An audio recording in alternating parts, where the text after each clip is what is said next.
Once you start solving this data layer problem and you understand exactly which of your assets are performing or underperforming, then you can become incredibly tactical and surgical in reducing your emissions further. You say, okay, well, of all my assets, I'm going to take these 3 out this year and then these next year. And this one's broken, I'm going to fix that. I'm here today with Brendan Hermalyn, the CEO and founder of Thalo Labs.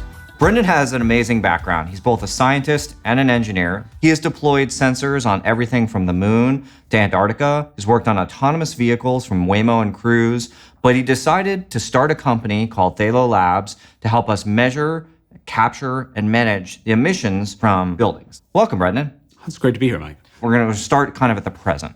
Why start Thalo Labs?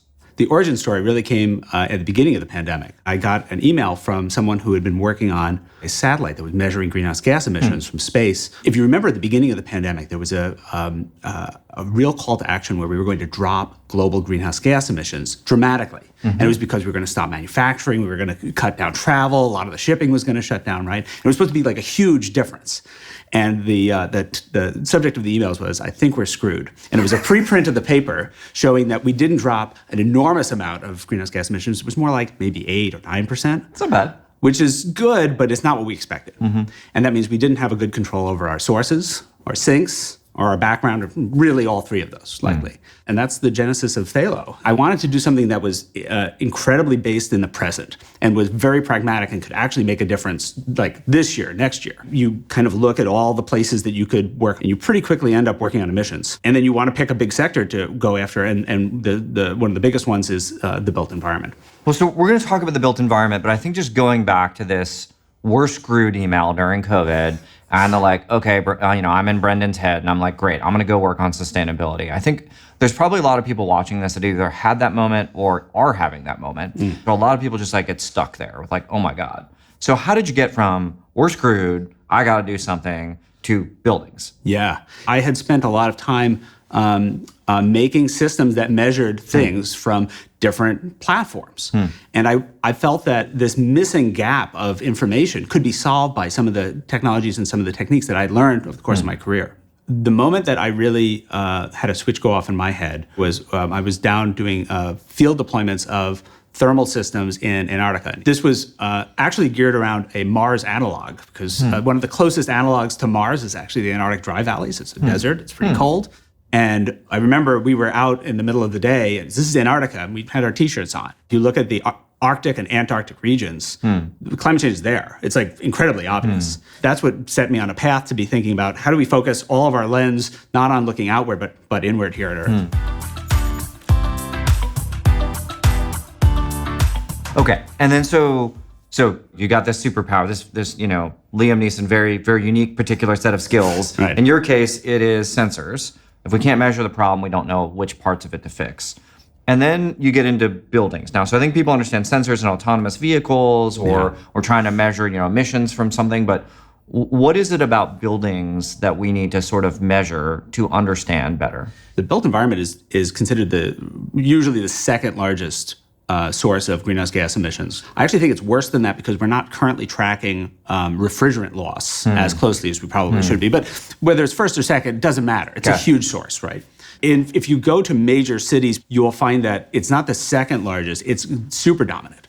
So in New York City, over 70% of the emissions last year actually came not from transportation or agriculture, it came from the heating and cooling the buildings in the city. So it's more than all the cars driving around, all the taxis driving around New York City? In New York City, absolutely. So if we electrified all the vehicles in New York City, we still are emitting 70% the same? That's correct. Okay, so let's get very practical. I got a building in New York City, so that's where you're based. Talk to us about what happens when you deploy your platform into that building. A lot of what we're doing is actually bringing techniques and technologies that we have used on power plants for a long time. They measure their emissions, they scrub their exhausts, they fix their leaks, and they have to do it because of the Clean Air Act. We know how to do all this, we just haven't yet applied it to buildings. So before Thalo, oftentimes people are not really measuring anything. Can you give us any examples after Thalo is deployed? we're like, oh my gosh, because we now have this check engine light, it's like going off all the time. Yeah. And then as a result, we have fixed the following things, and that resulted in, emissions reduction. Can you talk through a little bit, Certainly. an example or two? Sure. There's a good example in Midtown that we were in over the winter. This particular building has what's called a cogen facility. It cogenerates heat and electricity for the building. Okay. Uses natural gas to do so. We instrumented this facility, and this is run by one of the leading real estate investment trusts. These people really care about their buildings. They really care about their emissions. After we instrumented it, we found combined a leak that was the equivalent of 38,000 metric tons of CO2 per year. Wow. And that was an unforced error. And it's not even a leak that you would traditionally consider. It got all the way to where it should be, and it wasn't combusted. And unless you're looking at your actual emissions, you'll never smell it. It goes up the exhaust. So we enabled them to save 38,000 tons. You say that's a lot, and the answer is yeah, it is a lot. Like most buildings' footprints from their combustion is less than that. Huh. Does this result in a cost savings as well? Because I'm assuming this is a relatively minor change to the boiler itself. Probably you're actually burning the fuel rather than sending it up the flue. Yeah. So that means you're probably spending less on fuel. Absolutely. There's an efficiency component where if you can burn more efficiently, you're going to straight up save more money. Yeah. We've known about this in cars for a long time, right? By eking out every last ounce of performance possible. If you're leaking, you're not burning it, right? You're just losing it. So leakage is potentially quite expensive. If you're not operating your system as well as you can be, oftentimes that's driving increased maintenance costs and breakage and issues. My 3 takeaways from 2023. We really need to do this. We measured a bunch of stuff like, oh my God, it's worse than we thought. The second one was like, we can. It works. We can make it happen. The third one is, how do we make sure that it is successfully incentivized so that we can get to that scale? So, a lot of people would say like, well, wait a second, these buildings have like these gas burning things in them, like just ditch those suckers and put in heat pumps. Why not do that? There's some practical realities that if we swapped out every one of those combustion assets, well, we probably don't have enough electricity. Electricity is quite a bit more expensive than natural gas, partially due to subsidies and partially due to the fact that we've not produced enough renewables. Sometimes even in New York, we'll have brownouts in the summer. Yeah. And we're going to continue to have that until the grid is not just bolstered, but is enhanced by a significant amount of storage assets. There's also some real problems when you get to large cities where switching from a combustion asset to an electric asset, sometimes you can't actually do that. Like the heat pump systems would require a huge number of heat pumps to replace even a relatively small sized. You physically don't have room for them. Sometimes you physically don't have room. Right. Yeah. Okay. Well, you said something really interesting before we chatted here, which is, let's even assume we have some of those electrified assets.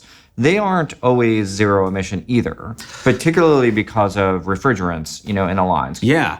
Well, refrigerants we don't talk that much about. Refrigerant is the working fluid that allows you to take heat from one place and to move it somewhere else. Yeah. It's not a consumable, except if it's leaking. Right.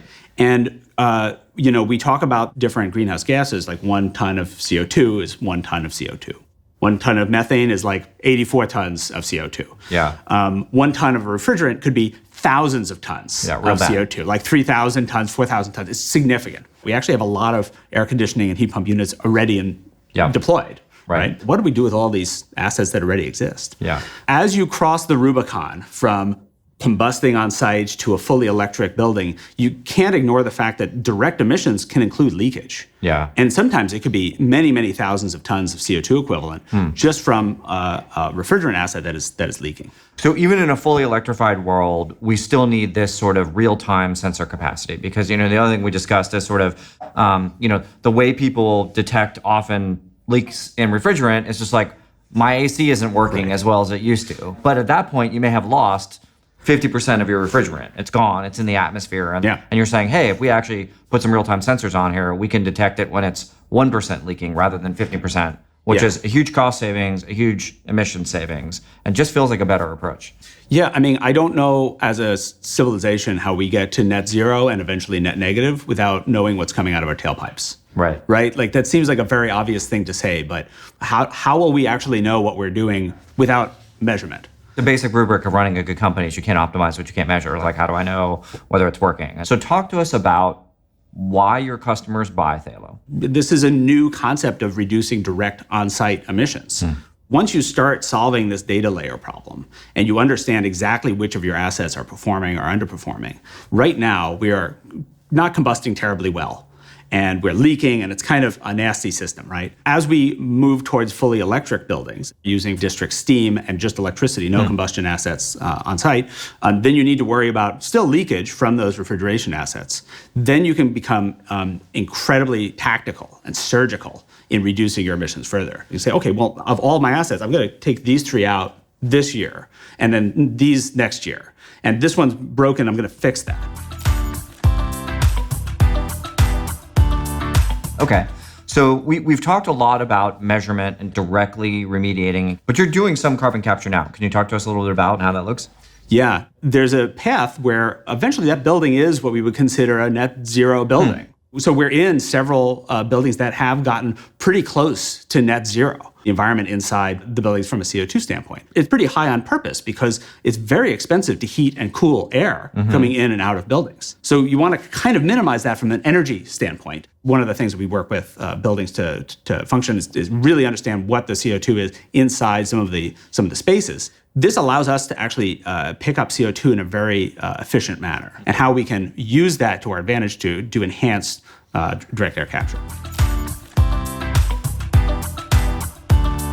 Talk to us about scaling. So there's a big difference between a handful of buildings, some prototypes, we've got some things, some pilots running, and we're going to deploy this to tens of thousands or hundreds of thousands of buildings. Where are you now, and what do you see it takes to get to that massive scale?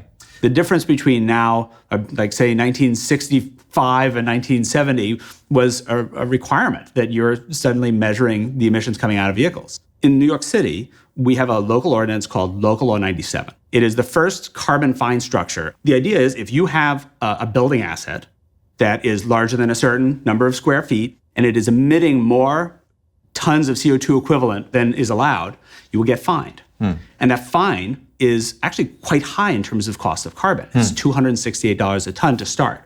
A lot of those local ordinances actually will drive considerable scale. Boston has adopted a nearly identical version of this called BERDO 2.0, which is coming into play in the next few years. And you can start to see this sweep across the country. How are they finding or calculating emissions from buildings, given that there isn't an extensive sort of sensor network in these buildings to begin with? The way we currently estimate emissions from buildings is exactly that. We estimate it. But once you get down to individual assets, like it's totally wrong. Okay, so just to connect all the dots here, though, I've got a building in New York. I have a gas boiler in the basement that, I paid for 5 years ago, so I'm not going to rip it out.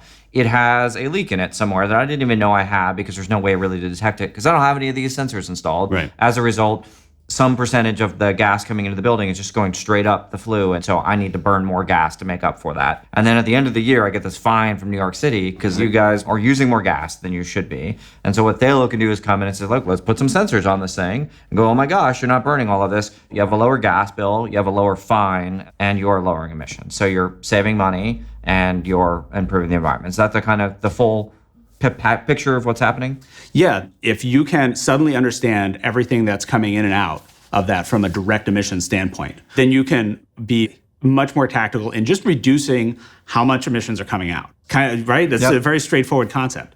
But if you don't look at that, then often you're based purely on estimates, but you can find pretty significant savings. That's a great spot to end. Thanks for coming today, Brendan. Thanks for having me, Mike.